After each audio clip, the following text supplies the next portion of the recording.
Laurent Louis, ancien député belge, lance Révolution, un mouvement anti-sioniste, anti-franc-mac, anti-pédo, afin que les peuples européens et la dissidence européenne se révoltent contre l'oligarchie de l'Union européenne. Les peuples européens ont-ils un ennemi commun ?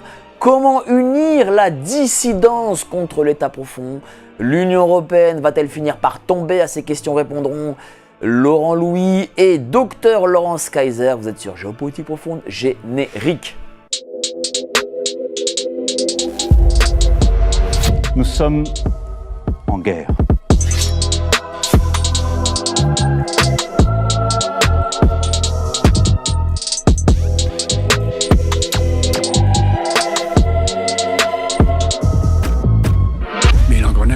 La guerre mondiale a commencé.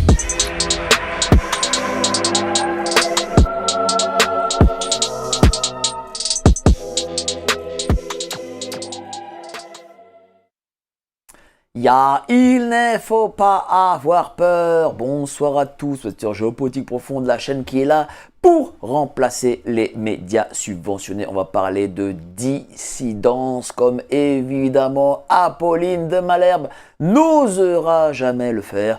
Elle est dans le mainstream, elle est dans le système, elle est même le porte-parole du système. Nous, non. C'est pour ça que nous en parlerons aujourd'hui. Laurent Louis, Dr Laurence Kaiser, mais avant ça, n'oubliez pas, adhérez au club Géopolitique Profonde. Les plus grands, les meilleurs, les seuls, les uniques, ils sont Xavier Moreau, Sylvain Ferreira, le maître du Logos, Laurent Michelon, Laurent Ozon et tellement d'autres. Soyez membres avec eux, cliquez sur le lien ci-dessous, 7 jours d'essai gratuit. La carte en plus, la carte Gold sera présente, vous la recevrez dans vos boîtes aux lettres. Elle vous permettra d'avoir des réductions sur tous nos produits et bien entendu, vous serez avant les autres sur nos événements, dont l'événement du 27 mars.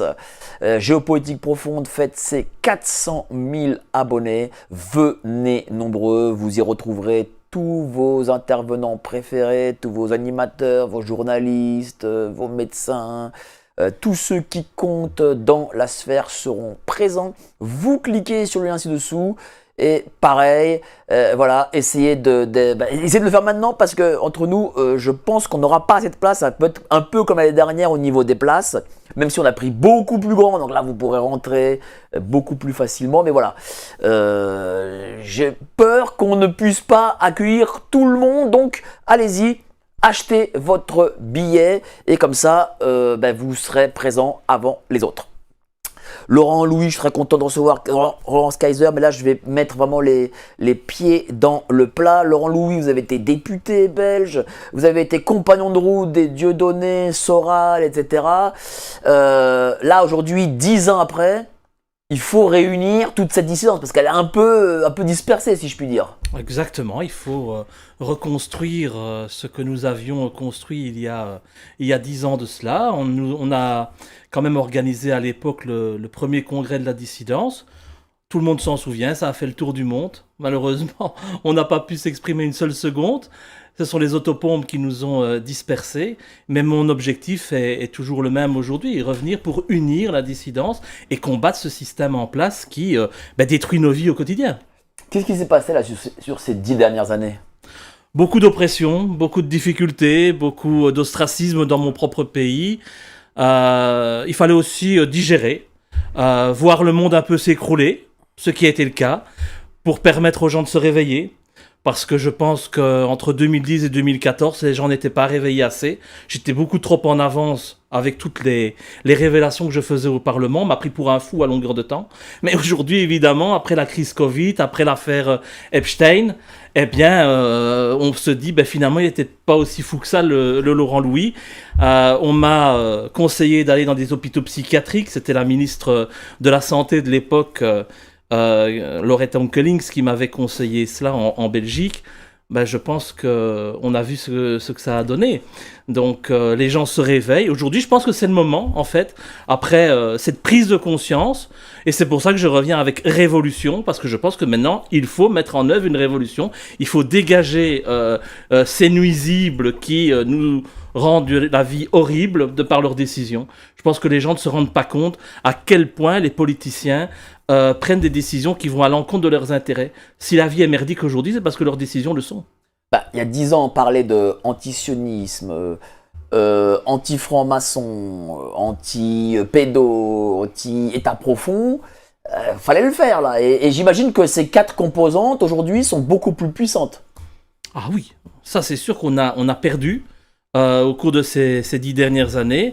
On a perdu à cause de certains égos, à cause de disputes internes. Mais je pense qu'on peut tous apprendre de nos erreurs. Oui, même les gens, en général, en 2014-2015, n'étaient pas réceptifs à ces sujets. Il faut dire les choses. Tout à fait, oui. Tout à fait. Je pense qu'aujourd'hui, ils le sont. Et j'espère qu'en voyant le monde qui est en train de se construire, en voyant le diesel ou le gasoil à 2 euros le litre, il est temps de se réveiller. On a eu des révoltes des gilets jaunes pour un gasoil beaucoup moins cher que cela. Aujourd'hui, on voit, c'est à cause des choix des politiciens. Hein. Ils ont décidé d'être les alliés des États-Unis. Les États-Unis nous emmènent dans une situation catastrophique où finalement, nous n'avons plus aucune indépendance énergétique. On en arrive dans un pays comme la Belgique à être dépendant totalement des pays voisins. Nous ne sommes plus du tout autonomes, c'est une catastrophe. Et on s'est éloigné de notre allié naturel, qui aurait toujours dû être la Russie, et qui aujourd'hui se propose. Et il faut bien savoir que les choix qui sont pris par nos dirigeants ont une influence directe sur notre qualité de vie. Je veux dire, si le pouvoir d'achat aujourd'hui est ce qu'il est, s'il est réduit à ce point, c'est à cause des décisions politiques. À un moment donné, il faut dire stop. Et moi, je viens avec Révolution pour mener ce combat. Et Révolution a aussi cette volonté d'être universelle. C'est-à-dire que moi, je voudrais voir naître des mouvements Révolution partout, en Europe, mais également dans le monde, parce que Dieu sait si le monde a également besoin de changement. Bien sûr. Cher Laurence, docteur Laurence Kaiser, tu as été d'ailleurs une des premières à mettre en avant le programme Evras. Oui, mais pas le mettre en avant pour non, mettre en avant contre, bien sûr, pour le dénoncer, pour dénoncer le programme Evras. À l'époque, les gens riaient. Oui, je pense que... Je me rappelle très bien ce moment-là. Hein. Il y a eu un avant et après Epstein. Chez nous, il y a eu évidemment l'affaire du trou que Laurent a dénoncé, il fallait le faire quoi. En plein hémicycle, les paroles qu'il a tenues, c'était extrêmement courageux. Il a dénoncé l'implication de certains politiciens, pas directement dans l'affaire du trou, mais en tout cas dans la pédocriminalité. Et effectivement, on l'a pris pour un fou, et peut-être même que moi, je l'aurais pris pour un fou à l'époque. Et c'est pour ça que il est très important aujourd'hui de se rendre compte de l'évolution de la société. Aujourd'hui, les gens se rendent compte qu'il y a effectivement des réseaux, que ces réseaux impliquent des gens extrêmement haut placés dans la politique, dans les milieux culturels, économiques, mais aussi religieux de bien des bords, mais que ça s'immisce dans les écoles. Ça s'immisce dans les écoles, et les gouvernements, que ce soit ici en France ou en Belgique, portent un projet pédophile. Donc, à partir de ce moment-là, moi, il fallait que je dise quelque chose parce que je suis maman, parce que j'ai fait naître beaucoup de bébés. Les gens savent que je suis aussi obstétricien. En général, ils le savent parce qu'ils m'ont un peu vu sur vos réseaux. Mais aujourd'hui, moi, c'est une autre chose que je veux porter. Il est tout à fait préoccupant que nos gouvernements s'immiscent dans nos intimes pour dire comment on doit éduquer nos enfants, pour les priver de leur esprit critique. S'ils s'impliquent sur ça, c'est parce que, faut dire la chose, les gouvernements contre qui on se bat sont satanistes. Bien sûr. Je crois que Laurent a quelque C'est chose. pour ça qu'on combat totalement la franc-maçonnerie, parce que la franc-maçonnerie a créé une démoralisation de notre société. On a voulu effacer toutes les valeurs de notre société pour remplacer toutes ces valeurs de bienveillance, de charité, d'entraide par une seule valeur, le pognon. Il n'y a que ça qui compte. Et aujourd'hui, avec ces cours d'éducation sexuelle à l'école, avec des enfants de 3-4 ans, ça commence déjà là, où on leur parle de la possibilité de changer de sexe. Il faut être totalement fou pour parler de changement de sexe à des enfants qui sont en train de se construire. Mais c'est pas pour rien. Tout ça, ça vient du protocole de Toronto. C'était quoi ? Pardon ? C'était quoi le protocole de Toronto ? Protocole de Toronto dans les années 60, le fait de vouloir détruire l'institution familiale. Et ils s'y ont fameusement attaqués, puisqu'aujourd'hui nous avons des députés, surtout français, qui estiment que les enfants n'appartiennent pas à leurs parents, mais qu'ils appartiennent avant tout à l'État. Ce qui est une catastrophe et une honte, et c'est pour ça qu'on en arrive à une situation où l'école n'est donc plus là pour enseigner, mais pour éduquer. Ils veulent éduquer les enfants. Or ça, c'est la mission des parents, la mission de la famille. Pourquoi font-ils ça ? Pourquoi cette attaque frontale de la franc-maçonnerie en mettant en valeur la laïcité, par exemple, et en attaquant toute la foi en tant que telle ? C'est tout simplement pour rendre les enfants dociles, sans repère. Quand l'institution familiale s'écroule, les enfants sont perdus. Et donc, ils vont suivre les institutions. Et les institutions, c'est l'école. Et on tente aujourd'hui de les pervertir dès le plus jeune âge en banalisant totalement la sexualité. Lorsqu'on fait lire des livres à des enfants de 5-6 ans où on parle de zézette et de zizi, désolé, je ne vois pas l'intérêt de parler de ce genre de choses. Laurence avait fait l'analogie, enfin, elle avait comparé Epstein et Dutroux. Et c'est vrai qu'à l'époque, moi je me rappelle, vous aviez été à l'Assemblée belge, vous mettiez en avant, vous mettiez le doigt sur ce qu'était l'affaire Dutroux. Quand on voit aujourd'hui, à l'époque, peut-être on pouvait sourire, on peut dire ah mais non, quand même il va loin. Et en fin de compte, lorsque l'on voit aujourd'hui l'affaire Epstein, les mails, etc., on se dit qu'en fait vous aviez totalement raison. Mais merci de le dire. Je ne le dirai pas moi-même, mais oui, j'ai toujours voulu montrer à cette époque-là qu'il y avait une corrélation très étroite entre le pouvoir et la pédocriminalité. C'est-à-dire que lorsque l'on a le pouvoir, que l'on a l'argent, que l'on a tout, l'objectif que l'on a, c'est de dépasser le cadre permis, le cadre autorisé, donc d'aller de plus en plus dans tout ce qui est interdit, dans tout ce qui est tabou. Et ils le font. Et j'ai fait le lien à l'époque, je sais très bien que j'ai beaucoup dénoncé Elio Di Rupo, le premier ministre belge de l'époque, c'est normal. Dans mon pays, je l'ai dénoncé, qui est clairement cité dans de nombreuses affaires de pédocriminalité, avec des PV, et tout ça je l'ai lu devant le Parlement, mais c'est le meilleur ami de Jack Lang. Donc évidemment que les liens se font d'office entre les deux. Bruxelles est cité un nombre incroyable de fois dans les dossiers Epstein. Un de nos princes, le prince Laurent, est également cité dans le dossier Epstein. Alors je crois qu'en Belgique, il y a une omerta, parce qu'il y a la famille royale. Aussi, Et il ne faut pas oublier que notre famille royale en Belgique est abonnée numéro 1 au Bilderberg et à Davos. Donc nous sommes vraiment dans une situation où tout va être étouffé en Belgique. Et si les révélations ne viennent pas de l'étranger, il n'y en aura jamais. Vous pouvez être certain que la Belgique ne révélera jamais rien. Parce qu'il faut protéger la figure du roi. On ne peut pas attaquer le roi en Belgique. C'est aussi un mode de fonctionnement, en fait, de contrôle. C'est-à-dire qu'à partir du moment où vous mettez le petit doigt dans ce système et vous briguez un poste important en politique, par exemple, on va vous corrompre progressivement. Et il va y avoir c'est pas pour rien que Epstein a des tas de mails, de pages, de photos. C'est parce que c'est un outil de chantage. Mais c'est devenu une véritable institution. Et il faut que les gens réalisent que ça, ce n'est pas aux États-Unis ou en Belgique, mais c'est partout dans le monde. Et donc, il faut aujourd'hui dénoncer clairement ce système-là mais vraiment mettre en garde les parents parce que les enfants, même dans les petites sections de maternelle et même dans les crèches, ils ne sont plus à l'abri. On entend l'OMS dire qu'il faut que les enfants explorent la masturbation à partir de 0 ans. On est dans l'OMS la même logique est que comme subventionné Belgique, hein. par notamment Bill Gates, directement ou indirectement. Et Bill Gates, je pense bien qu'il est très, très, très souvent cité dans les dossiers Epstein. Ah oui, encore lui. Voilà, encore lui. Donc, qui s'en met plein les poches aussi, avec tout un tas de médicaments. Il faut pas oublier que tous ces gens qui nous dirigent au-dessus, c'est supranational évidemment, puisque c'est le fric, ces gens sont actionnaires des banques, actionnaires des lobbies pharmaceutiques, actionnaires de la pétrochimie, de l'agroalimentaire et de l'industrie des armes. Il n'y a rien de plus rentable qu'une guerre. Hein. Et c'est pour ça que lorsque vous vous attaquez à eux, évidemment, vous vous retrouvez comme Dieudonné, comme moi-même, privés de tout, en fait, des citoyens de seconde zone.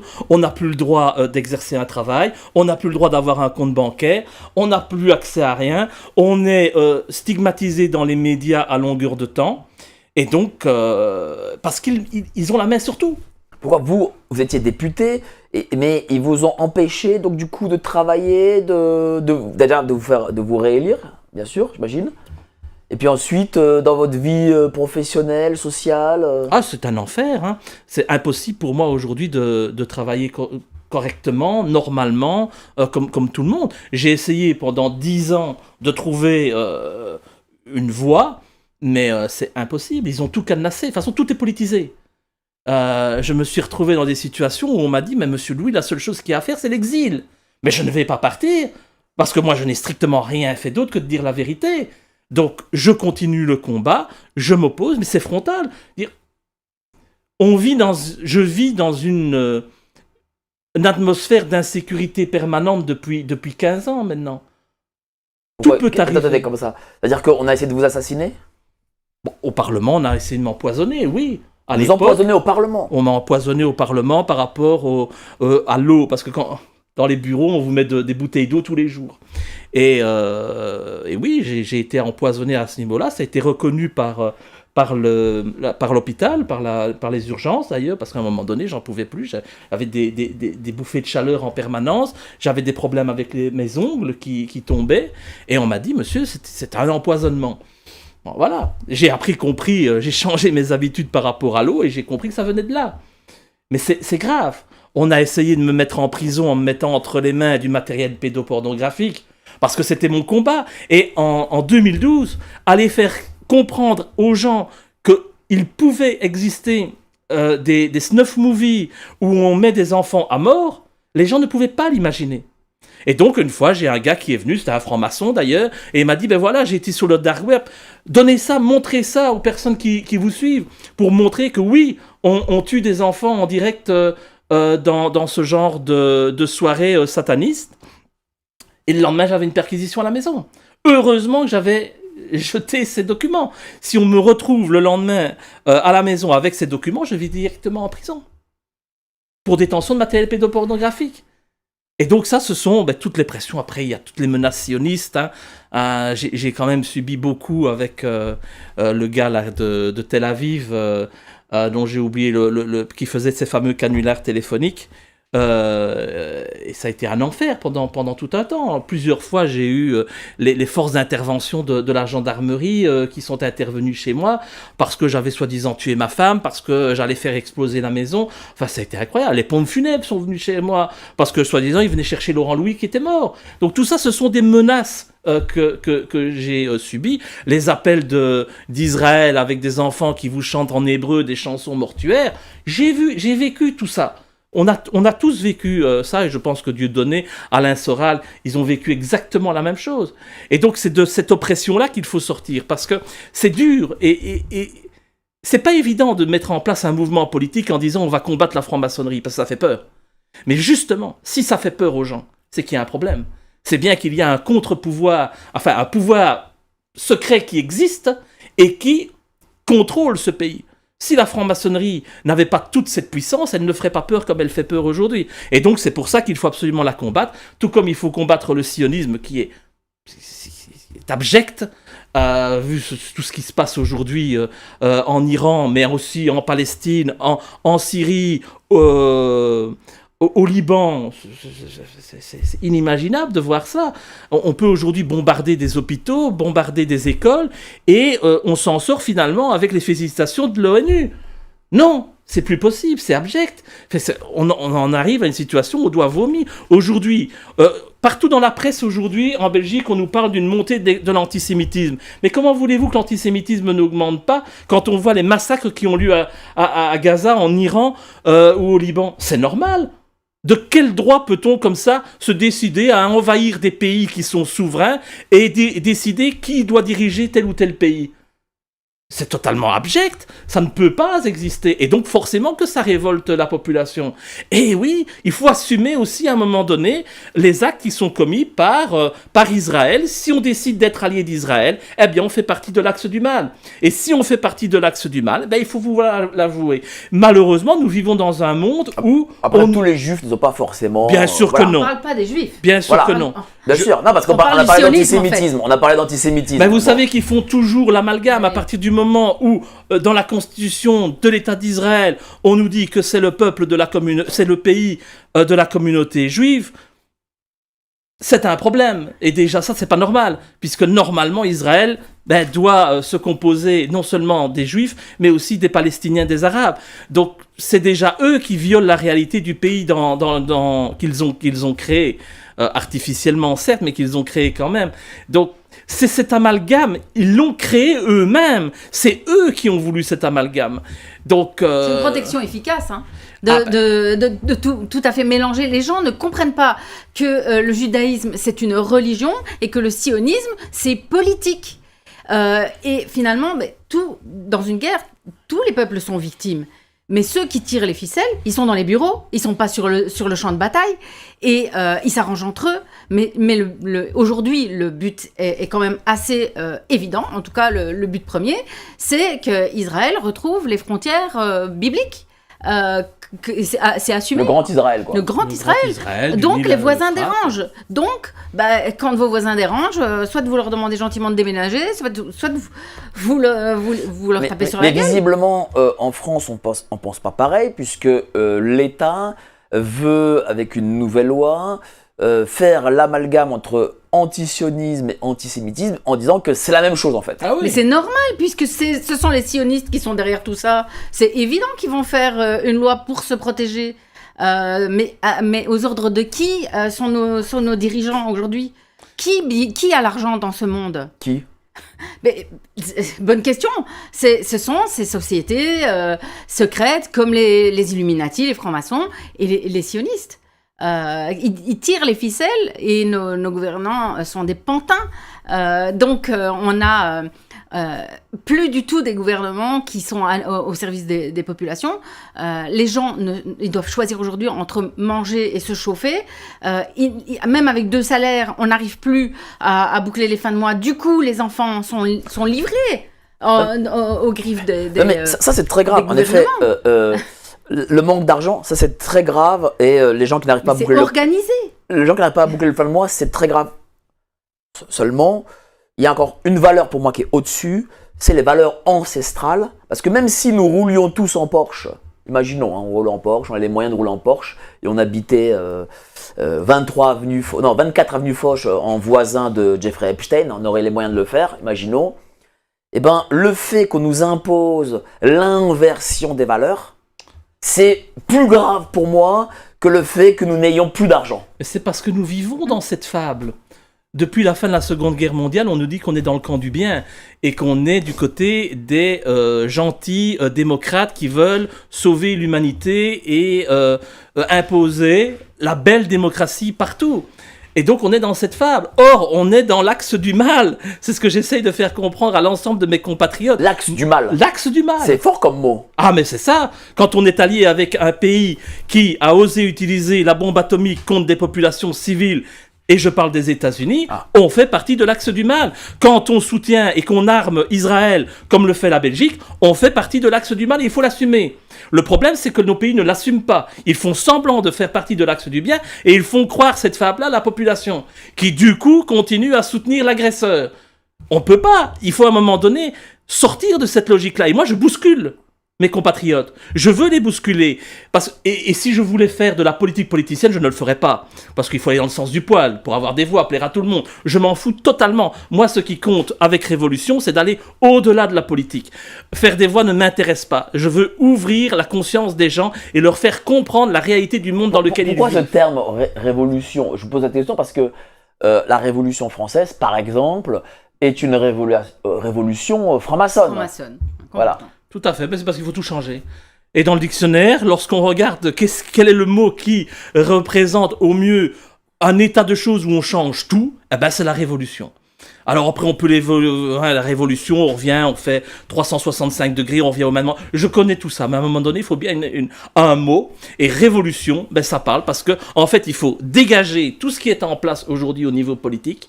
Il faut détruire l'Union européenne qui n'a fait que créer un déséquilibre et des concurrences déloyales à l'égard de nos travailleurs. Il faut quitter l'OTAN, qui est une organisation criminelle et terroriste, contrairement à ce qu'on dit. Il faut vraiment retrouver notre souveraineté nationale, et ça vaut pour l'ensemble des pays d'Europe.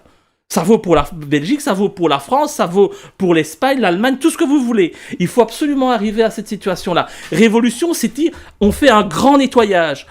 Il y a des journalistes qui sont corrompus, qui font de la propagande. Eh bien, à un moment donné, il faut assumer le fait d'avoir fait de la propagande. Et quand on a endormi la population pendant 50 ans, eh ben je pense qu'on mérite aussi de passer par la case-prison à un moment donné. C'est ce que je pense. Il y a des gens qui sont complices de crimes contre l'humanité, complices aussi de la dégradation de nos conditions sociales, et ces gens-là, ils doivent payer. Et donc, il faut aussi s'attaquer à la franc-maçonnerie dans la justice. C'est incroyable. Quand vous vous retrouvez devant un tribunal, vous savez très bien que si vous avez en face de vous un juge et un avocat franc-maçon, vous vous en sortez. Une affaire caractéristique en Belgique, l'affaire Westphal. Le gars est retrouvé avec sa femme dans une chambre d'hôtel. La femme étouffée dans la salle de bain, avec un sac à côté de sa tête. Lui rempli de griffures. Vous avez Laurent Louis dans la même situation, avec son épouse décédée dans la chambre d'hôtel. Il est directement condamné par tous les médias. Ce monsieur, Bernard Westphal, qui était député, a été défendu par Maître Mayence, qui est un ténor en Belgique, franc-maçon, et il a été acquitté. Acquitté. Alors que tout était... Je me rappelle cette affaire. Ah oui, mais c'est un scandale. On en a fait une série Netflix. Mais quand même, c'est ce deux poids, deux mesures que les gens ne peuvent plus accepter. Comment on combat la franc-maçonnerie? D'abord, on la dénonce. Et donc, il faut, première chose, c'est la nommer, reconnaître qu'elle existe, et ensuite l'inscrire au rang de secte, d'organisme sectaire, et l'interdire formellement, parce qu'il est inacceptable, déjà qu'une organisation secrète infiltre tous les niveaux de pouvoir, mais qu'ensuite, cela impacte totalement et la justice, comme tu le disais Laurent, et l'économie, la politique, mais aussi la santé. Aujourd'hui, on voit bien que certains médecins commettent des crimes, et ils s'en sortent très très bien, et qu'à côté de ça, on dégrade profondément la santé publique.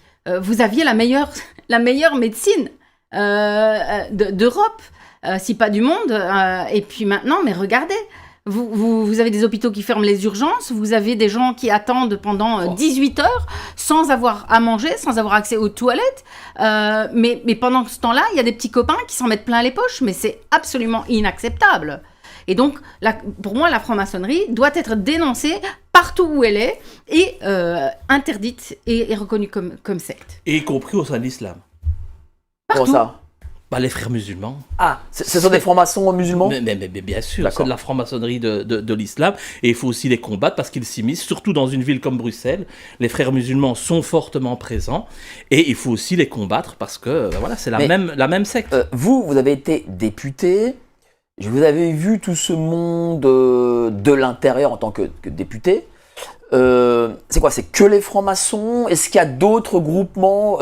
Est-ce que l'État profond, c'est que les francs-maçons? Non, vous avez aussi tous les lobbies qui imposent leurs décisions, qui vont à l'encontre de l'intérêt de la population.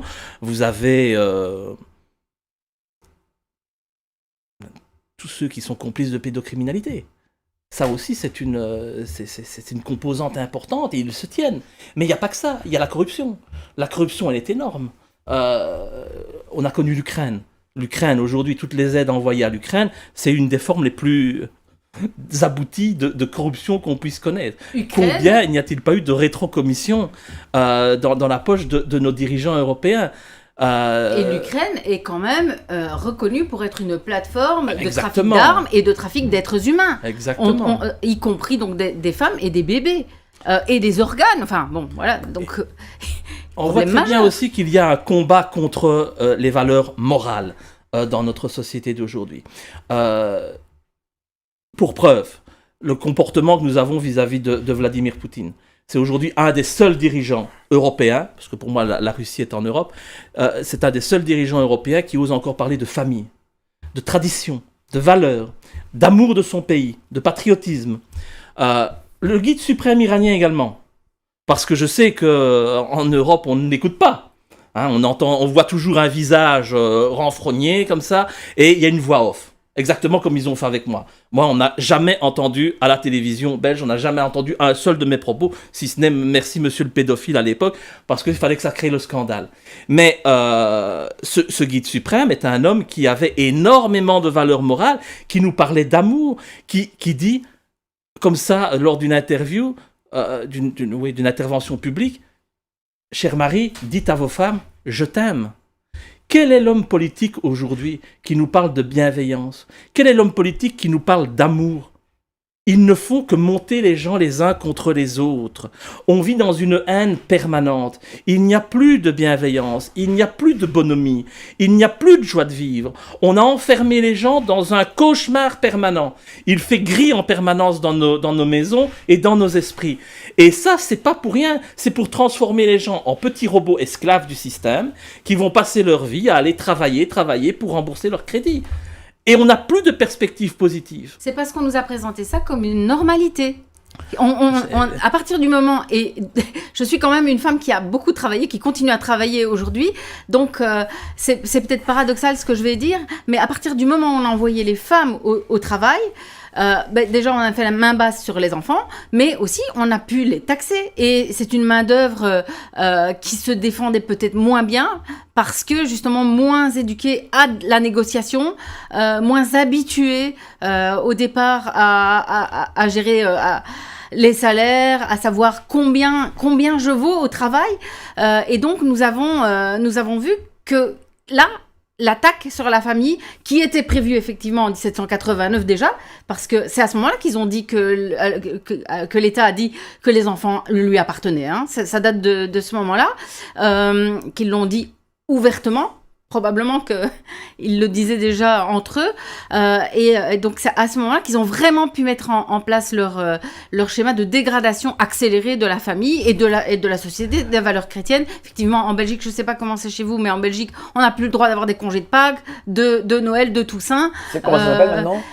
Maintenant, c'est les congés de printemps, de détente, voilà. d'hiver. De détente Oui. C'est quoi ça? Détente, C'est quel mois, ça? C'est la période de carnaval. Le carnaval. L'automne, c'est février. Toussaint. C'est ça, Enfin. février. Alors, De les détente, congés, hein. Mais vous savez, et les congés de Pâques ont été déplacés pour engloutir la fête des mères. Il n'y a plus de fête des mères en Belgique. D'accord. Aujourd'hui, il y a une seule fête. Ça tombe au moment de la fête des pères, mais maintenant, ça s'appelle la fête de ceux Des parents, qu'on aime. Ah, de ceux De qu'on ceux aime. ah bah oui, qu'on aime. parce qu'on n'a pas tous un père. Voilà. Évidemment. D'accord. Donc maintenant, Voilà. on raconte aux enfants aussi, et ça c'est extrêmement grave, et là je te rejoins Laurent, la construction d'un enfant nécessite qu'il sache ce que c'est qu'un papa, ce que c'est qu'une maman, ce que c'est qu'un homme, ce que c'est qu'une femme, pour qu'il puisse grandir en ayant des repères. Et donc aujourd'hui, on se retrouve avec des enfants à qui on dit qu'ils sont issus d'une conception de deux femmes ou de deux hommes. Je n'ai absolument rien contre les couples homosexuels, mais on ne peut pas mentir à un enfant. Il faut qu'il sache qu'il a eu au moins une mère biologique et un père biologique un jour, parce que ça va être essentiel à sa construction psychique. Mais on voit bien qu'il n'y a aucune volonté que les enfants de faire du bien aux enfants. Et si vous cassez déjà absolument tous les codes et tous les repères, comment voulez-vous que les jeunes rêvent? C'est impossible aujourd'hui. Et donc, plus de rêves, plus de bonheur. Et alors, une vie grise, morne et de labeur devient logique. Mais ça peut paraître pas très important, les, Bah, si, les si, c'est jours très important. le C'est très nom des important. vacances. Le vocabulaire, le champ lexical sont très Il y importants. a des mais mots ce qui est interdits, plus est-ce que vous le grave, savez? ce Tu qui- sais ça, Laurent. Il y a des mots interdits. Dans notre pays, ils vont interdire les mots comme Noël ou Marie. Oui, mais ce qui est plus grave, c'est qu'on met ça sur le dos des musulmans. Oui.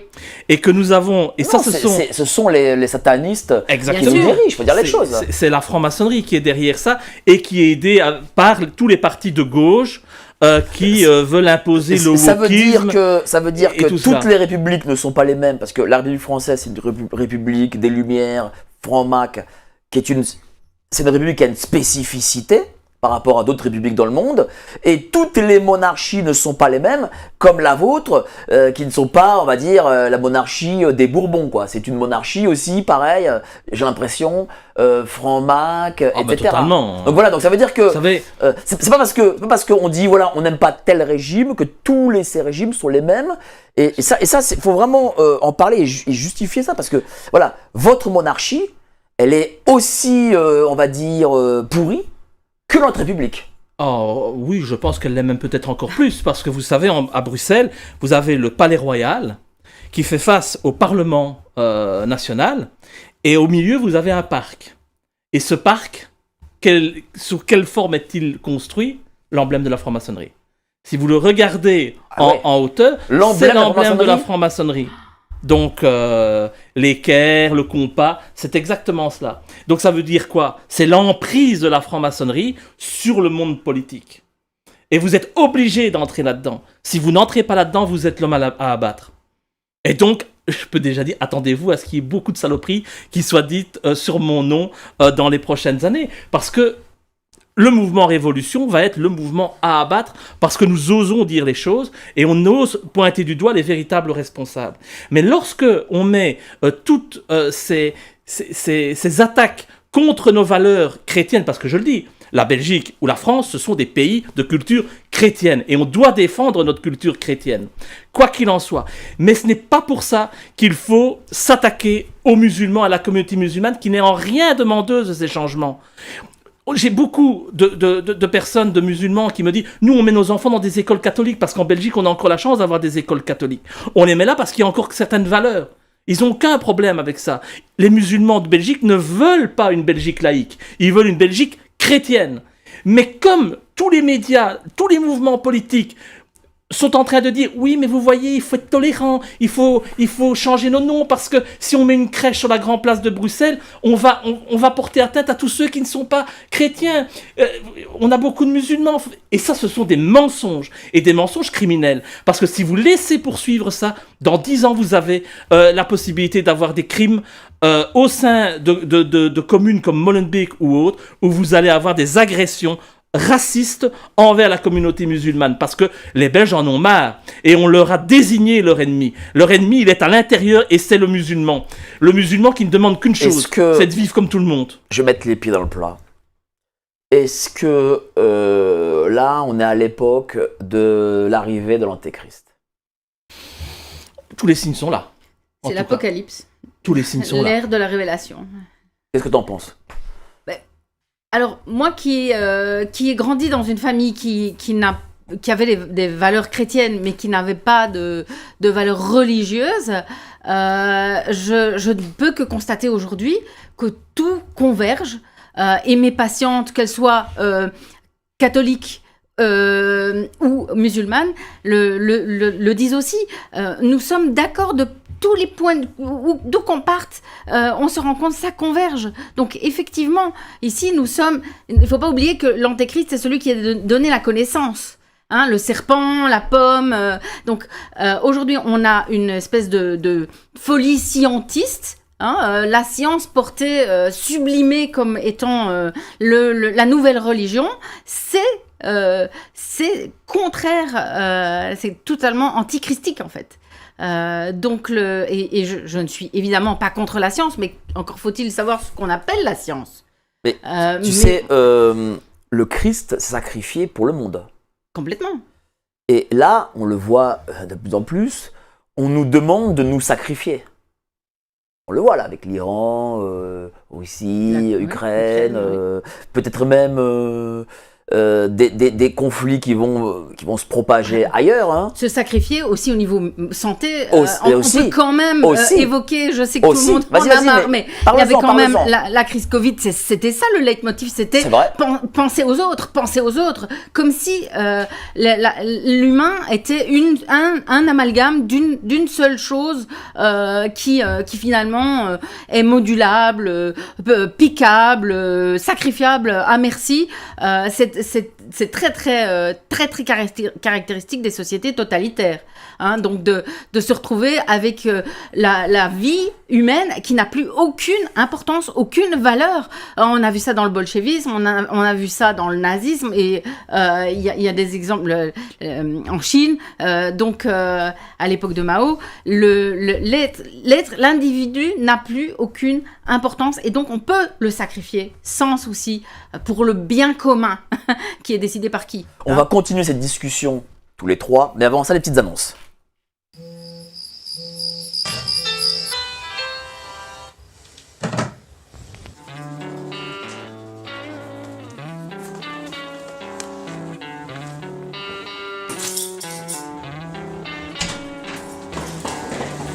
Malgré la routine de la vie quotidienne, on peut trouver un autre univers dans la lecture.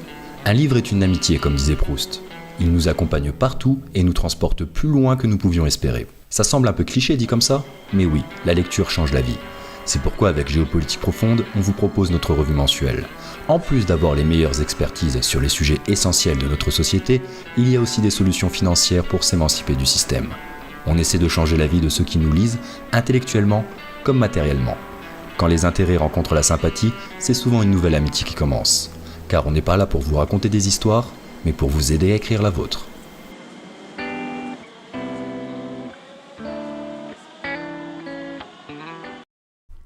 Merci à vous d'être si nombreux.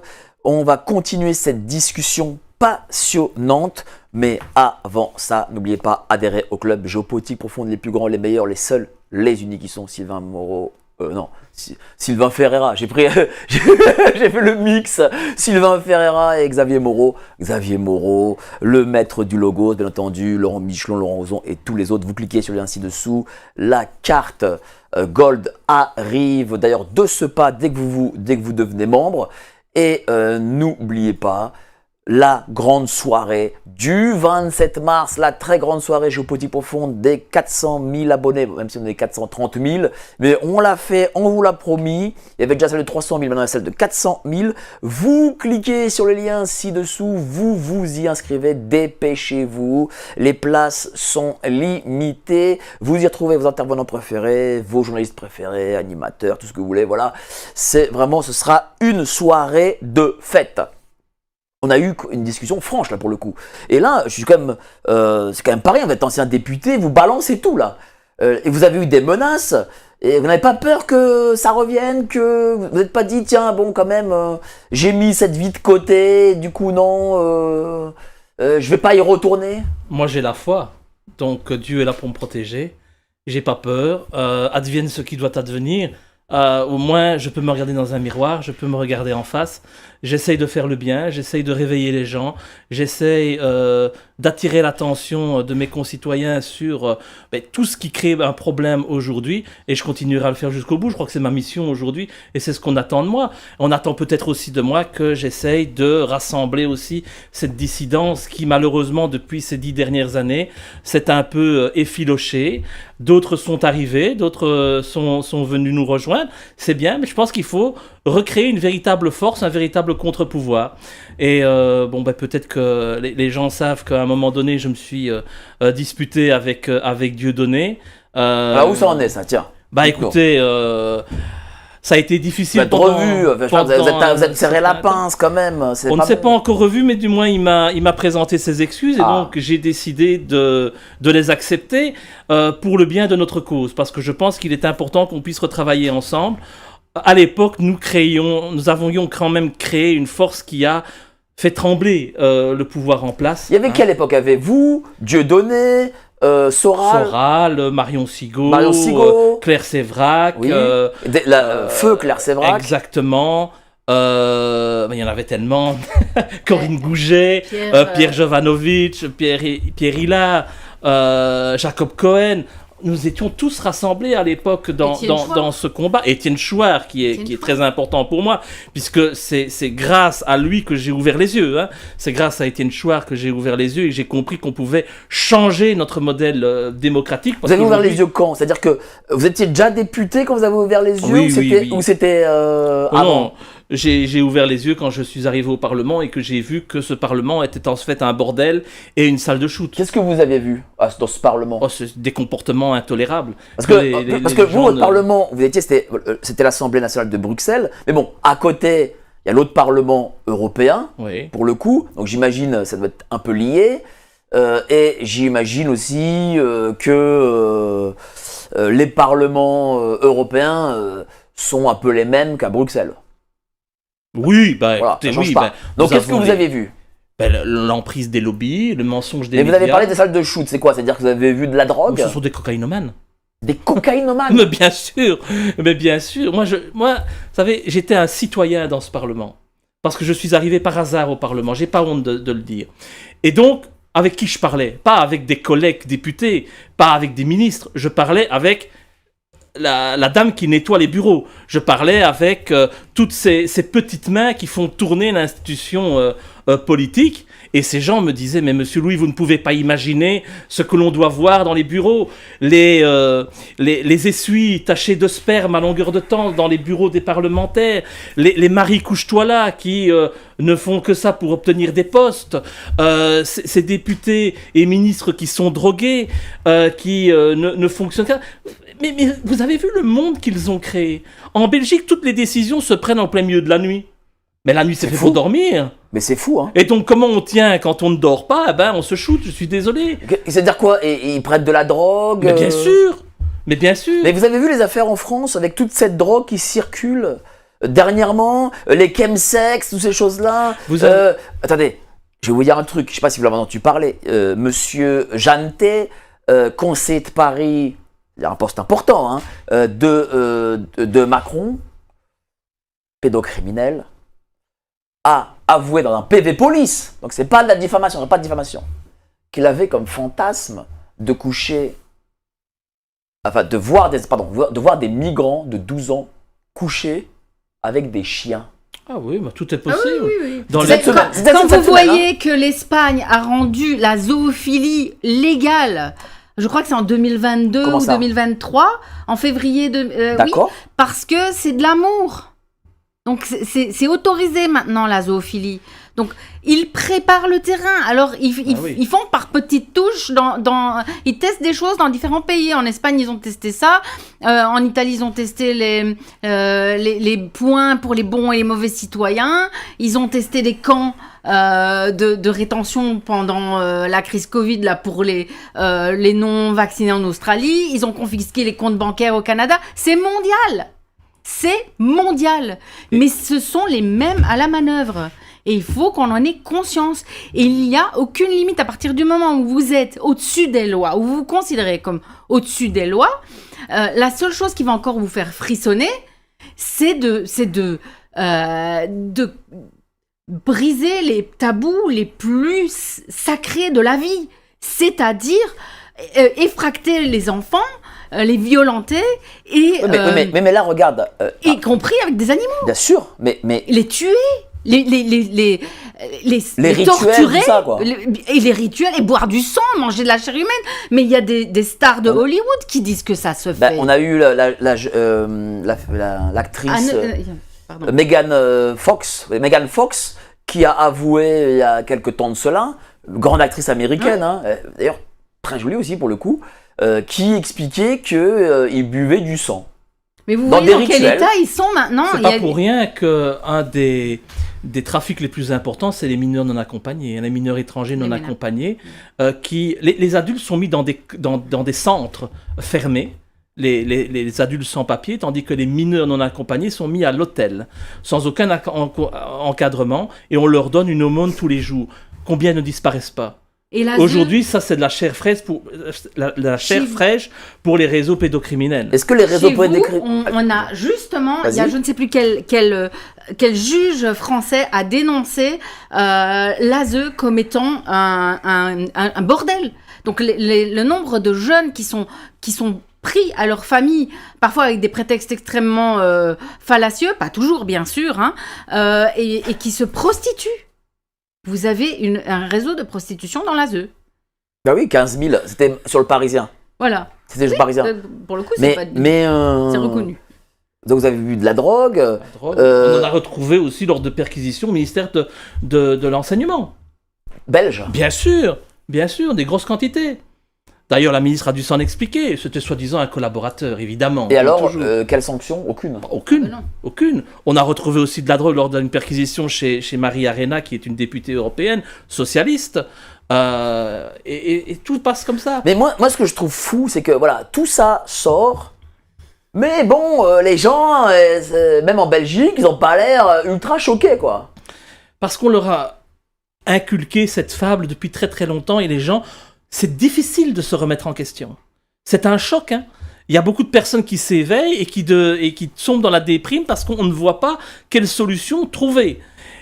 Et je pense qu'avec Révolution, nous apportons la solution. Parce qu'on peut se débarrasser de la franc-maçonnerie, on peut se débarrasser des politiciens de carrière, on peut se débarrasser des partis politiques. Bah justement, parlez-nous de révolution. Voilà, comment Eh bien- on se débarrasse des francs-macs, des politiciens de carrière, Eh bien, on donne le pouvoir au peuple. de l'État profond, des suppôts de l'antéchrist, etc. On donne le pouvoir au peuple, on agit sur l'enseignement, on agit sur les médias et on permet aux citoyens on instaure en fait le RIC généralisé.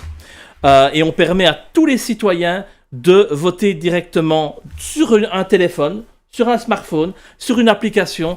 Et tout ça est protégé par la technologie blockchain qui est inviolable et infalsifiable.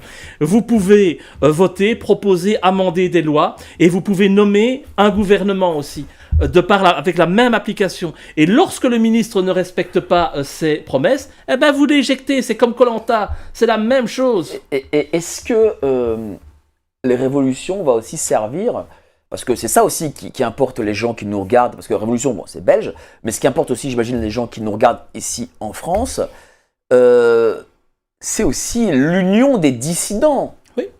Des dissidents français, belges, européens. Enfin, surtout, parce qu'on a notre proximité avec vous, les Belges, donc c'est surtout belges et français pour l'instant. Il y a beaucoup de choses à remettre en question. La Belgique, on peut la remettre en question aussi. Hein.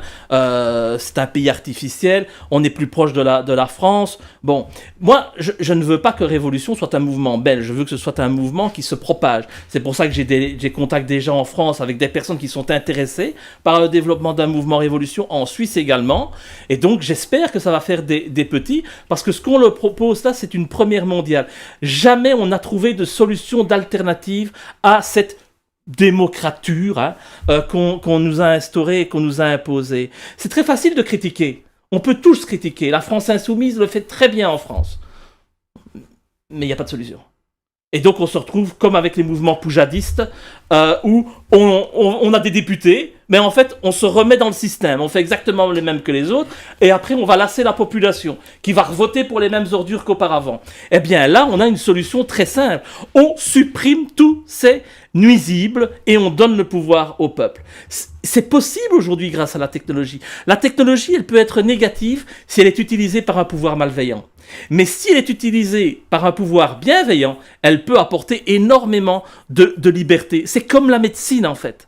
La médecine, il y a des choses extraordinaires qui sont faites dans la médecine, mais si après vous travaillez pour une industrie pharmaceutique qui veut vous rendre malade pour vous vendre à vie ces médicaments, plutôt que tout simplement faire en sorte que vous soyez en bonne santé, là on a détourné l'objectif premier. Eh bien, ils ont détourné notre démocratie. Cette démocratie aujourd'hui, elle n'existe plus. On ne peut pas avoir un véritable débat, c'est toujours les mêmes qui reviennent. Et la France a été un fabuleux exemple pour ça, parce que en gardant exactement les mêmes structures, on a remplacé l'ensemble de la classe politique française.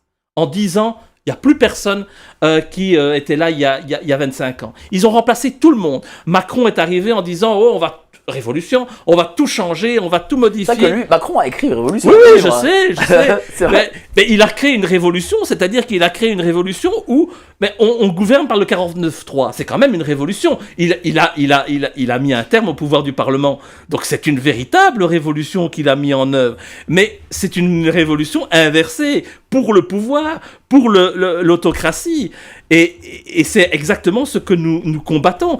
Mais ça veut dire que si on garde la même structure comme une Assemblée nationale, mais qu'on remplace simplement les personnages, ça ne change rien. Pourquoi ? Parce que chaque député qui arrive, même s'il n'a jamais fait de politique auparavant, il va être directement rattrapé par les lobbies, par les pressions en interne, les petits arrangements, cette politique de copinage où on sait qu'un tel a telle casserole. Mais on ne va rien dire, parce qu'on sait très bien que dans l'autre camp, l'autre a également des casseroles. Et donc, en fait, les casseroles, elles s'empêchent de sûr, mais dénoncer. ce qui peut être intéressant, vous avez une équipe formidable avec Pierre Hilard, Dieudonné, Soral, Marion, etc.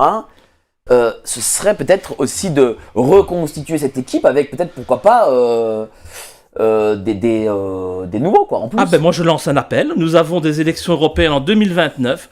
Sur une liste européenne, nous pouvons mettre... Vous allez aux européennes. Nous avons les élections européennes, en France également. Mais c'est loin, 2029. Oui, mais si on veut faire quelque chose convenablement, il faut le faire dès à présent. Pas se prendre au dernier moment, parce qu'il faut construire les choses. Il faut les préparer. Et donc 2029, on a les élections européennes. On peut présenter des listes en France, en Belgique, où on peut avoir des dissidents qui participent à ces listes. J'avais voulu, avec Dieudonné, en 2017, présenter Dieudonné aux élections présidentielles et mettre en place un gouvernement alternatif avec quelqu'un comme Étienne Chouard, Premier ministre, comme quelqu'un comme Alain Soral, il va m'en vouloir, il va pas être content. Alain Soral comme ministre de l'Intérieur, Claire Sévrac à l'époque ministre de la Santé. Vous voyez, proposer une alternative, une autre forme de gouvernement. Mais nous pouvons le faire avec les listes aux élections européennes. Et alors, j'invite tous ces dissidents à nous rejoindre. Est-ce qu'il est possible, cher docteur Laurence Kaiser, de s'immiscer au présidentiel de 2027 ? Au présidentiel. Française. Alors là, ça vous appartient en fait. Donc. Mais est-ce qu'il peut y avoir peut-être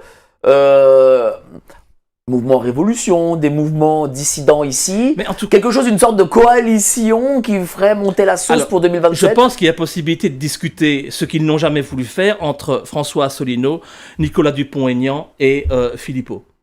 Il y a une possibilité d'union là. Plutôt que de se diviser, il faut s'unir. Alors s'unir comment ? Qu'est-ce que vous leur diriez aux trois ? Qu'aujourd'hui, ils stagnent avec des pourcentages ridicules et que on peut être le chef d'un petit groupuscule minuscule, que c'est peut-être bon pour l'ego, mais que c'est peut-être mieux d'être un petit soldat d'une force beaucoup plus importante qui a un réel espoir de changer les choses. Pour pouvoir réussir, j'ai toujours dit, la dissidence, c'est l'union des différences. Il faut arrêter de se focaliser sur ce qui peut nous différencier, sur ce qui peut créer la division, et aller sur ce qui nous rassemble. Ce qui nous rassemble, c'est qu'on veut un changement. On veut du parler vrai. On veut défendre la population. Il faut se rassembler là-dessus.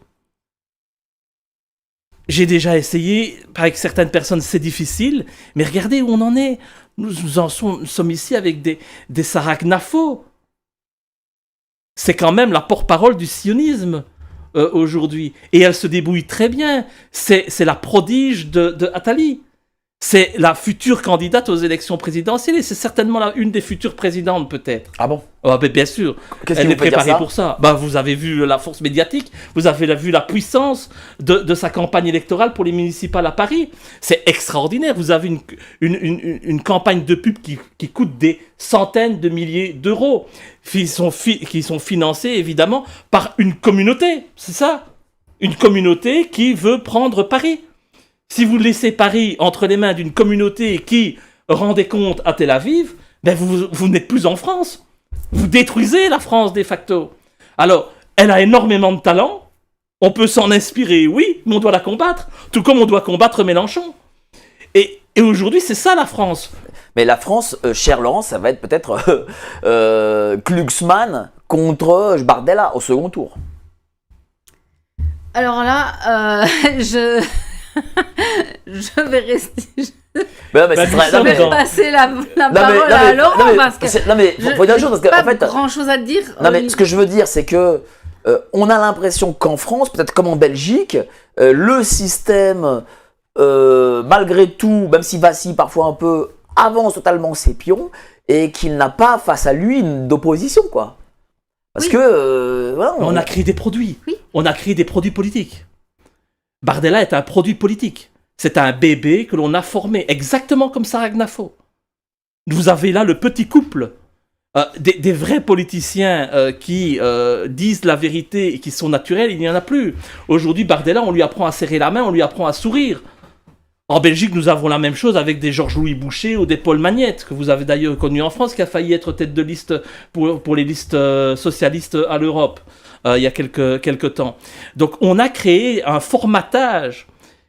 Mais ce qui est peut-être plus grave, c'est qu'un mouvement comme le Rassemblement National et les militants du Rassemblement National laissent cette supercherie se faire.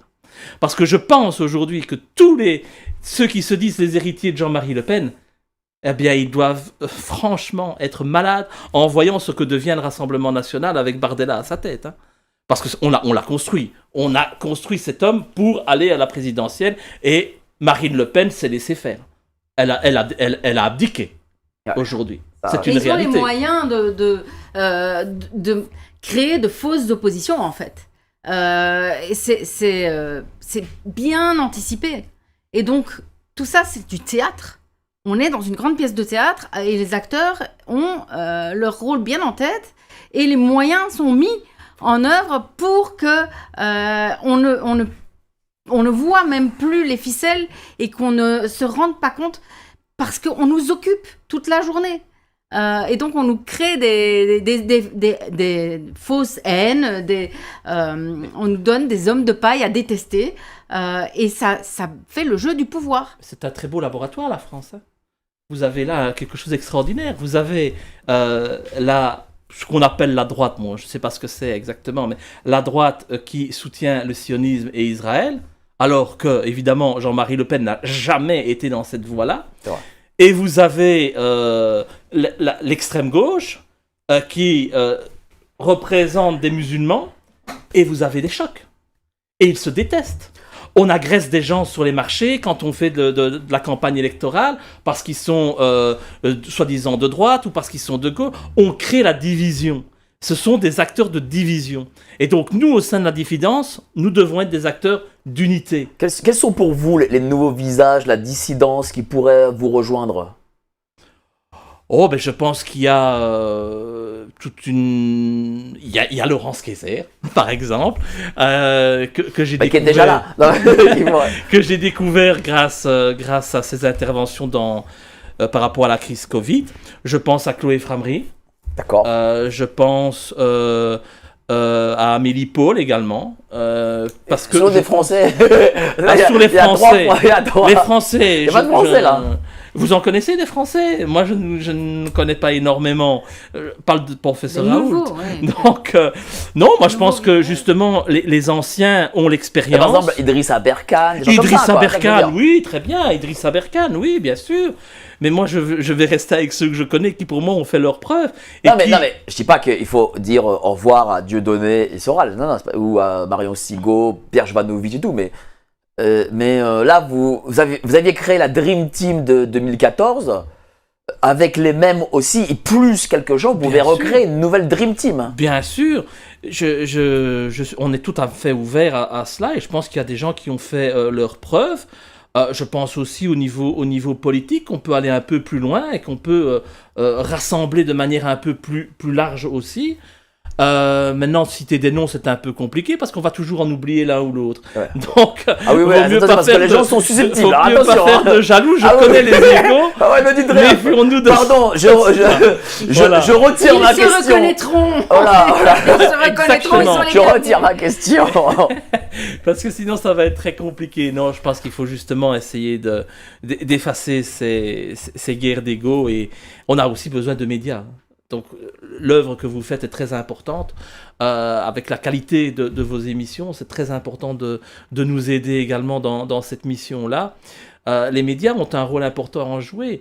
Vous savez, je vais le dire, en Belgique, nous avons un média qui est résistant, qui ne nous a toujours pas donné la parole, alors que ça fait 1 an que le mouvement Révolution existe, je pense à Kairos. D'accord. Et là, nous n'avons toujours pas de soutien. C'est quand même incroyable que quand on se dit un média dissident, on ne soutient pas les propres dissidents de leur pays, surtout que je pense avoir fait mes preuves. Je ne connais pas un seul autre député qui a osé parler de franc-maçonnerie, de satanisme, de pédocriminalité, s'attaquer à l'industrie pharmaceutique, à l'agroalimentaire en plein Parlement. sionisme. Il n'y en a pas. Et au sionisme, n'en parlons même pas. Ça, je pourrais encore C'est fou comprendre quand même, parce que que ce soit... moi, je vais vous dire une chose, je ne connais pas d'ailleurs en France, au Parlement français, sur ces 40, même Jean-Marie Le Pen n'est pas allé aussi loin que vous. Hein. Jean-Marie Le Pen il n'a a pas quand parlé même... de franc-maçonnerie, il n'a pas été de pédocriminalité, il n'en a pas parlé. Il a une longue carrière derrière lui. Mais encore une fois, si on parle de Jean-Marie Le Pen, on est directement catalogué d'extrême droite et négationniste. Or, Jean-Marie Le Pen, pour moi, est un homme qui a tenu des discours qui étaient extraordinaires. Non, mais bien sûr. Mais même lui n'est pas allé aussi loin. Et tout ce qu'il a eu, comme là, les attaques qu'il a eues, les gens ont même dansé lorsqu'il est mort. Vous Oui, imaginez, c'est une honte vous imaginez la absolue. folie C'est une de ce honte pays. absolue. Les gens Et à la on dit ça en République dansaient. démocratie. Voilà. Les gens dansaient parce que quelqu'un est mort. Mais enfin bon, c'est dingue. Bah, on se réjouit bien de la mort du guide suprême, d'un homme de 86 ans, En plus. qui a été emporté avec sa belle-fille, avec des enfants de quelques mois. Et on fait la fête aussi en Israël, et on fait la fête aux États-Unis. Et donc, nous participons aussi à ça. Et moi, je me demande, mais comment vous. Franchement, c'est. Avec tout ce que vous avez dit, vous avez fait, que vous soyez encore vivant devant moi. Vous n'êtes pas un Je vous ai hologramme. dit, je Quoi. suis protégé par Dieu et par le ciel. J'ai ma maman qui veille sur moi aussi au paradis depuis longtemps. Et je pense qu'ils ne veulent pas faire de moi un martyr non plus. Qu'est-ce qu'ils veulent? Ils m'ont tué socialement et professionnellement. Qu'est-ce que vous voulez qu'ils fassent encore? On a sali mon nom partout. Vous regardez sur Google Laurent Louis, c'est un escroc antisémite et négationniste, alors que je ne suis rien de tout ça. Ça veut dire que quoi? Ça veut dire qu'aujourd'hui, voilà, vous êtes ancien député, c'est quand même pas rien. On parle d'un député, eh bien, vous ne pouvez plus travailler, c'est-à-dire que voilà, vous ne pouvez plus subvenir aux besoins de votre famille, c'est ça? Bah Ils sont allés jusqu'à là? Bah, très clairement, puisque je ne peux rien faire comme tout le monde. J'ai pas de compte bancaire. J'ai pas de compte Pas de bancaire. compte bancaire? En tant qu'indépendant, je n'ai pas de compte. Et en tant que personne physique, je n'ai pas de compte bancaire. Ça fait 10 ans que je n'ai plus de compte bancaire. Personne ne le croit. Comment vous faites pour vivre? C'est hallucinant, J'ai ça. dû me tourner vers la crypto-monnaie. Et ça aussi, en interne, ça a créé des problèmes avec la décision parce que quelques-uns n'aiment pas la crypto-monnaie. Mais si j'étais pas là avec la crypto-monnaie, non pas pour arnaquer les gens, mais pour contourner le système, je dois payer mon loyer, je dois payer mes factures. Et bien pour payer ces factures, il faut bien Et puis, avoir... vous avez des enfants. J'ai une fille qui est lourdement handicapée, oui, et qui a besoin aussi de soins permanents. Et c'est ce qui me pousse aussi à ne pas pouvoir m'exiler comme j'ai pu espérer le faire à un moment donné dans un pays lointain. C'est parce qu'elle a besoin de soins réguliers, mais c'est pas grave. Ne pas avoir de compte bancaire, ça m'empêche de développer mon activité. Ça m'empêche, par exemple, trouver une maison à louer, c'est difficile sans compte bancaire. Extrêmement difficile. Il faut trouver un propriétaire qui est conciliant. C'est difficile. Tout est difficile au quotidien. Payer une facture est difficile. Donc il faut toujours contourner le système. Mais après, vous avez la justice qui revient vers vous. Parce qu'on dit « Ah, mais vous n'avez pas de compte bancaire, vous le faites exprès. Vous voulez faire en sorte qu'on ne puisse pas avoir de traces, donc vous êtes un blanchisseur d'argent. » Mais elle est bonne celle-là. Comment voulez-vous que je puisse travailler de manière totalement déclarée, légale ou transparente si je n'ai pas de compte bancaire? Le système me met dans une situation où en fait j'ai des emmerdes en permanence. C'est tous les ans être convoqué à la police judiciaire. Ah ben on essaye de tenir parce qu'on a la foi. On essaye de continuer parce qu'on a un objectif. On prend des kilos. Hein, ça c'est clair parce que il y a le stress, il y a le fait de tous les jours devoir vivre en contournant tout l'ostracisme, toutes les difficultés, c'est pas évident. Hein, j'ai jamais dit que d'être dissident était une partie de plaisir. Hein. Il y a mieux à faire si on veut une belle vie. C'est pas du tout s'engager dans la voie que j'ai choisie. Mais tout est complexe au quotidien. Je peux pas travailler, je peux pas faire d'emprunt, je ne peux pas acheter une maison, je ne peux pas avoir de perspective de développement. Donc voilà, tout est complexe. Comment plus tard je pourrais vivre sans travailler si je n'ai pas de compte bancaire? C'est dingue. Cher Laurence, la situation de monsieur, c'est la situation des dissidents soviétiques ou d'autres qui sont poursuivis par leur régime respectif actuellement. Jacques Beau. Jacques Beau, voilà, Xavier Moreau, etc. Lorsque, je sais pas moi, on va dire, un, entre guillemets, dissident à monsieur Poutine subit ce que subit, enfin, et encore, il subira peut-être même pas 10% de ce qu'il subit par Poutine. En France, on dit, oh là là, faut l'accueillir, c'est un martyr, etc. Et monsieur, Oui, visiblement, c'est parce qu'on n'en parle pas. il faut se le faire, quoi, si je puis dire. C'est parce que les médias n'ont jamais évoqué le problème. Au contraire, on a tout de suite dit que Laurent était psychiatriquement atteint et puis que c'était un escroc, mais on n'a jamais expliqué que de fait, il n'avait pas la possibilité d'ouvrir un compte bancaire. Donc comment vous faites? Même indépendant, vous ne pouvez pas, puisque vous ne pouvez pas ouvrir un registre de commerce, un compte bancaire, rien. Donc c'est facile après. Si vous contrôlez les médias, c'est facile de donner une mauvaise image de quelqu'un. Parce qu'il dérange. Bien sûr, c'est parce qu'il dérange. C'est pour ça qu'il faut le suivre. C'est pour ça qu'il faut le rejoindre.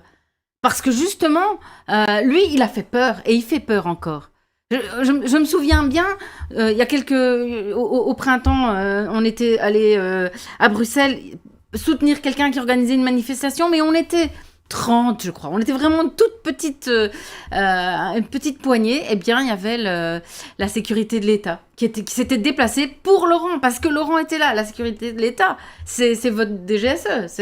Et voilà. ce monsieur m'a dit, il fait parce peur. que je le connais depuis 15 ans, là, il m'a dit, mais, je lui ai dit, mais pourquoi vous êtes là? Il me dit, monsieur Louis, vous êtes le seul qui avait la capacité de poser problème à l'État belge. Et donc, nous, on doit vous contrôler, on doit vous suivre. C'est fou. Ça veut donc dire que les Belges, même les Français, ont la possibilité de véritablement changer les choses. Moi, je suis qu'un tout petit citoyen. Hein. Je suis personne, moi. Et si moi, j'ai la capacité de porter atteinte à l'État belge, ben, il faut me rejoindre si on veut vraiment avoir un changement et si on veut vraiment leur rentrer dans l'art et donner le pouvoir au peuple. On a une possibilité. Il ne faut pas être 300 millions hein, pour changer un pays, pour renverser ou pour faire une révolution. Vous savez, quand je m'exprimais tous les jeudis au Parlement belge, il y avait une centaine de citoyens dans la salle. Ça les effrayait. J'étais à chaque fois convoqué par le colonel de la police militaire me disant « Est-ce que vous allez pouvoir tenir vos spectateurs? Est-ce que ça va aller ?» Il tremblait. Tout ça parce qu'il y avait 100 personnes qui étaient au-dessus des députés et qui auraient pu prendre possession du Parlement, par exemple, sans aucun problème. C'est dingue. Mais, Il en faut peu pour faire trembler le pouvoir en place. mais oui, mais l'acharnement, on entend cet acharnement on lit ce genre d'acharnement dans des livres comme 1984, quoi. Ben, c'est pour ça que je suis très en colère par rapport à toutes ces personnes qui sont au courant et qui ne dénoncent pas. Parce que ce que je vis doit être dénoncé et je ne suis pas le seul à le vivre. On prétend vivre en démocratie, eh ben, je suis désolé, mon seul crime c'est d'avoir osé parler. Et c'est pour ça qu'on m'a traîné dans la boue. C'est exactement le même crime que Ben voilà. Oui, je rappelle que le Dr Laurence Kayser, cofondatrice du mouvement Révolution, tu as justement résisté contre l'injection. Oui, beaucoup plus tard que Laurent, j'ai compris toutes ces manipulations, effectivement. Et ça a commencé parce que quand la crise sanitaire a démarré, pour moi, médecin, il était tout à fait logique que tous les efforts de tous les soignants se portent au service des malades. Or, qu'est-ce qui s'est passé? Nos gouvernements respectifs nous ont exigé de fermer les cabinets de consultation. Et c'est là que j'ai parlé. J'ai simplement dit la vérité et quelque chose de tout à fait logique. Chers collègues, arrêtez de vous cacher derrière votre téléphone. Depuis quand est-ce que les médecins ont peur des virus? Il faut rouvrir les cabinets de consultation, recevoir les malades, les écouter, les ausculter, les soigner et les rassurer. Alors j'ai C'est un truc notre à vous devoir. montrer. Parce que vous êtes quand même, le Révolution, c'est quand même un peu un mouvement aussi souverainiste, je pense, non? Bien sûr. Voilà. Bien sûr, ouais. Eh ben, je vais vous montrer parce que j'ai fait un reportage sur le souverainisme en France. Et vous allez voir, on parle de très loin. On part de très très loin. Allez, regardez. Qu'est-ce que vous pensez du mouvement souverainiste? Ouais, Est-ce que vous connaissez déjà? non, pas vraiment, mais j'imagine qu'on parle des royalistes. Non, pas du tout. Du tout. Du Ok, tout, du tout. ok. Bon, bah d'accord, vous connaissez pas? Non, ouais. Ah, ça va me faire penser à la Vendée, ça va me faire penser aux royalistes, ça va me faire penser à ces valeurs-là un petit peu, qui est plutôt bretonne, voilà. Mais je vois ça un petit peu de loin, je connais pas très bien. Pour vous, le souverainisme, c'est le royalisme? Non, je vous dis que je fais un amalgame parce que je connais très mal. Et donc si vous me dites un synonyme ou à quoi ça me fait penser, j'irai un petit peu dans ces idées-là. Ah, pas du tout, non. Non. Non. Vous avez déjà entendu parler? Non, pas du tout. Non, j'avoue, non. Vous avez pas une petite idée de ce que c'est? Non. Non. Peut-être des personnes qui sont royalistes, peut-être. Non. Non. Ouais, souverain, royaliste, pour ça, non. Non. Non, bah, moi j'avoue. Ça me dit quelque chose, oui, peut-être, oui. Comment vous pourrez le définir? Un peu royaliste, non? Non. Pas vraiment. Non. Non. Jamais entendu parler? J'ai entendu le nom, mais c'est tout, mais je ne sais pas ce que c'est. Ah non, pas du tout, non. Pour vous, qu'est-ce que ça voudrait dire? Souverainistes qui veulent la souveraineté de chaque pays par rapport à l'Europe, par rapport à la mainmise de l'Europe sur les lois, voilà. Politiquement, je dirais extrême droite, peut-être. Vous, c'est pour vous, c'est ça d'extrême droite? Peut-être, je ne sais pas, mais j'en sais pas beaucoup plus, hein, j'ai jamais entendu ça. Oui. Je connais pas ce mouvement souverainiste français, mais le mot ne me plaît pas. Pourquoi? J'ai l'impression que c'est un mouvement nationaliste, donc pour moi c'est des mouvements de gens qui se referment, qui veulent que leur pays se referme.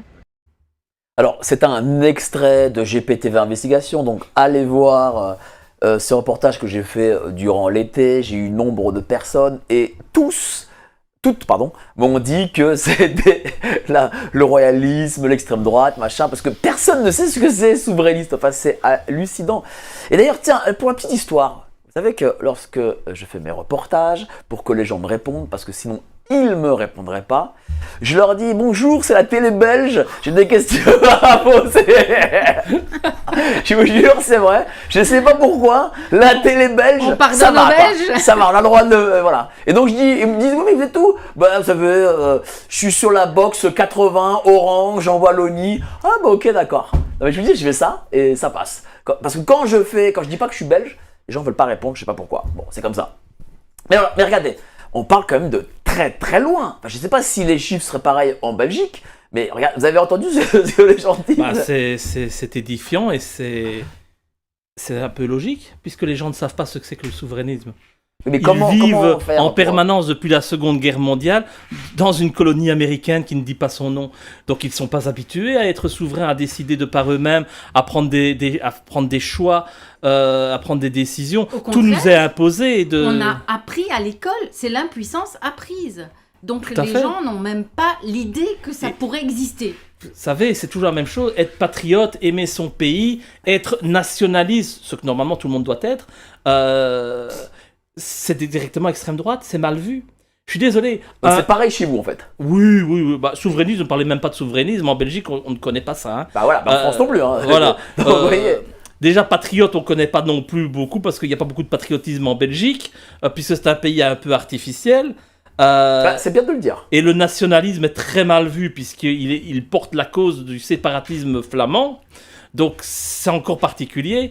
Oui, non, on n'est pas dans cette logique-là. Mais c'est pour ça qu'il faut du temps.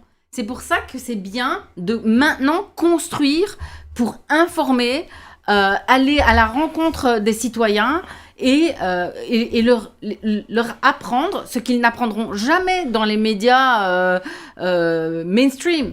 Ça passe par nous. Hein. En 2012, j'ai rencontré Nicolas Dupont-Aignan. C'est le seul à m'avoir tendu la main lorsqu'on me crachait dessus en Belgique quand je m'étais attaqué à la pédocriminalité. À l'époque, il avait Debout la République. Et je me rappelle, pas très loin d'ici, à l'Assemblée nationale, et on prenait un repas ensemble, et je lui dis, mais pourquoi pas Debout la France? Et il me dit, je peux pas. Si je mets Debout la France, on va directement me taxer d'extrême droite. Il a fini par le faire. Bah oui, parce que oui, et en plus, moi, je lui ai aussi montré la voie avec Debout les Belges. Donc, à l'époque, en 2013, j'ai fondé Debout les Belges. Et il l'a fait, heureusement. Mais vous voyez où on en est? Être patriote aujourd'hui, c'est être d'extrême droite. Mais non, chaque dirigeant doit défendre son pays. Il doit défendre les intérêts de son pays. En cela, Donald Trump fait très bien son boulot. Il a été élu avec le MAGA, Make America Great Again. Mais il le fait très bien. Il prend le pétrole du Venezuela, il prend le pétrole de l'Iran, il assure aux États-Unis de continuer à être une puissance mondiale. Donc tout ce qu'il fait, c'est très bien pour les Américains. C'est plus mauvais pour nous, hein. C'est sûr. Ça, c'est clair. Mais ça, sûr. ils s'en foutent. Hein, ça nous on est les petits alliés qui sont bien utiles pour légitimer nos actions, mais c'est tout. Et en ça, il porte atteinte à qui en faisant ça à Donald Trump? À la Chine. La Chine qui n'a plus accès à ses ressources de pétrole et qui en a besoin. Et donc il faut bien comprendre, Donald Trump fait très bien son travail en tant que président patriote. Je ne le soutiens pas, parce que je ne soutiens pas ses actions. Mais si on analyse ce qu'il fait pour les États-Unis, il le fait très très bien. Le problème, c'est que nous, les Européens, nous ne faisons pas cela. Nous, on va à chaque fois prendre des décisions qui vont à l'encontre des intérêts de nos populations. Notre allié naturel doit être la Russie. Pour avoir accès au gaz, également l'Algérie. Mais ce sont justement des pays auxquels on se ferme totalement. La France aussi, avec ses problèmes incroyables avec l'Algérie. Et donc, à chaque fois, on va prendre des décisions qui vont à l'encontre des intérêts de notre population. Et donc, ce sont des traîtres à la nation. Tous nos dirigeants aujourd'hui sont des traîtres à la nation. Et ces traîtres à la nation, il n'y a pas 36 choses à faire. Hein. Il faut les éliminer d'une manière ou d'une autre. Si c'est par la voie politique et par une révolte pacifique, c'est très bien. Vous voulez rebondir ? Oui, je voulais rappeler quand même ce que vous avez vécu tout récemment avec les agriculteurs, avec la torture des animaux puis leur massacre, pour forcer une vaccination qui ne servira à rien, qui sera mauvaise et bien sûr ce sera très rentable et qui n'empêchera absolument pas de voter le Mercosur. Enfin, ils l'ont fait. C'était prévu. C'était déjà fait. Et c'est contraire à l'intérêt de vos agriculteurs, de votre économie locale et de votre santé. Et de votre économie financière aussi, parce que cette viande qui va venir bourrée de tas de produits dont on ne sait rien, elle va arriver en paquebot qui sont absolument... C'est pas écologique, parce que le climat, parlons-en aussi, il se moque du monde avec ça, et vous allez la payer beaucoup plus cher, et nous aussi bien sûr, c'est la même chose. En tout cas, merci à vous deux. Comment on adhère à Révolution ? On vient sur notre site internet. Hein. Donc, quand on est français, parce que là, on aura mais des Français. Nous avons déjà des membres français. Je veux dire que notre plus grand soutien financier jusqu'à présent, notre plus grand donateur est français. J'ai toujours eu beaucoup de soutien par rapport à la France. Le site qui est en dessous. Voilà. Nous offrons quelque chose d'extraordinaire, hein, c'est-à-dire que nous permettons aux personnes qui nous rejoignent avec une adhésion à 50 € d'avoir accès à l'ensemble de nos débats en bureau politique. Ce qui est unique au monde, il n'y a aucun mouvement politique qui permet en visioconférence d'avoir accès à ce qui se dit dans le bureau où on prend les décisions par rapport au mouvement. C'est une première. Donc nous faisons évidemment ces réunions une fois par mois avec nos responsables et tout le monde en vidéoconférence, via Telegram, peut nous suivre, participer, intervenir, poser des questions. C'est ça la véritable démocratie. C'est comme ça que l'on redonne l'envie aux citoyens de s'intéresser à la chose politique dont nos politiciens ont fait en sorte de les dégoûter. Hein, pour justement qu'ils ne s'en occupent plus et qu'on les laisse faire leur saloperie de leur côté. Et nous, on revient vraiment avec une vision totalement différente. Mais je suis très fier d'être à la tête de ce mouvement avec des personnes extrêmement intelligentes, extrêmement combattantes, qui ont le courage de s'afficher. Parce qu'il faut avoir du courage aujourd'hui pour s'afficher à côté de moi. Et comme on le voit sur notre t-shirt, ce que nous voulons, c'est donner un bon coup de pied au cul à toutes ces vermines et à tous ces nuisibles qui squattent le pouvoir. C'est la révolution populaire, c'est une révolution citoyenne. Sur le site, oui, bien sûr. Et bien d'autres. Hein. Bien d'autres, parce qu'on n'a pas de financement. Et donc, évidemment, on ne peut compter que sur la vente de nos t-shirts, sur les dons et sur les adhésions pour pouvoir mener des actions. Donc, voilà, je sais que les Français m'ont toujours superbement bien accueilli. Je pense que je peux aller dans n'importe quel département et être bien reçu aujourd'hui avec les milliers de messages que j'ai déjà reçus au cours de ces 10 dernières années. Et franchement, ils peuvent nous rejoindre parce que plus il y aura de Français, eh bien, ça permettra de mettre en place un mouvement révolution en France également et de faire des petits. On a déjà des adhérents en Espagne, on a des adhérents en Suisse, on a des adhérents en Allemagne, on a des adhérents déjà même au Canada, si vous voulez. Et donc voilà, c'est quelque chose qui prend forme, qui se développe et qui sera forcément attaqué. Parce que nous avons l'ensemble du pouvoir contre nous. Et ça, c'est unique dans un monde, dans un paysage politique, d'avoir l'ensemble. Parce que tous les mouvements politiques que vous voyez aujourd'hui qui se présentent aux élections sont des pantins du système. Que ce soit LFI, que ce soit le RN, ce sont des pantins du système. Et quand vous avez un mouvement citoyen qui est réellement indépendant, eh bien, il faut absolument que la population nous soutienne. Parce que moi, je vous le dis, je n'ambitionne rien. Je ne veux rien. Je ne veux pas diriger la Belgique. Je veux que le peuple belge dirige la Belgique. Merci beaucoup, cher Laurent Louis. Merci, docteur Laurence Kaiser. Merci à vous deux pour cette très très belle émission. On s'est dit beaucoup de choses et vous avez pu, en plus, tout balancer. Pour le coup, vous avez vraiment balancé. Là, pour une fois qu'il y a des politiques balancent, même nos trois, ils disent pas autant. Hein. Faut dire les choses. Bah, on a tellement de porcs en politique que c'est normal de les balancer. Ça, c'est clair. C'est clair. Merci beaucoup, voilà. Allez sur mouvement-révolution.be/fr. Merci à vous d'avoir été si nombreux. Voilà, allez-y, inondez le site, commandez ces beaux t-shirts. Regardez comme ils sont beaux ces t-shirts. Vraiment, c'est des beaux t-shirts, ça n'a rien à dire. Voilà, magnifique t-shirt, un petit coup de pied au cul. Ah ben on vous l'offre. Ah ben c'est très gentil, ben, ouais. je vais le porter. Merci à vous. Merci à vous d'avoir été si nombreux. Voilà, relayez à fond, commentez, créez le débat. Et puis n'oubliez pas, adhérez au Club Géopolitique Profonde. Vous cliquez sur le lien ci-dessous, 7 jours d'essai gratuits, la carte God, les réductions et la soirée du 27 mars. Inscrivez-vous. Allez-y, inscrivez-vous vite. Très peu de places encore disponibles. Les premiers seront les servis. Vous y retrouverez vos intervenants préférés, vos journalistes, vos animateurs, etc. préférés, vos chanteurs, comédiens, tout ce que vous voulez. Voilà, c'est la soirée de la fête des 400 000 abonnés. Passez une excellente soirée. Allez, salut, ciao!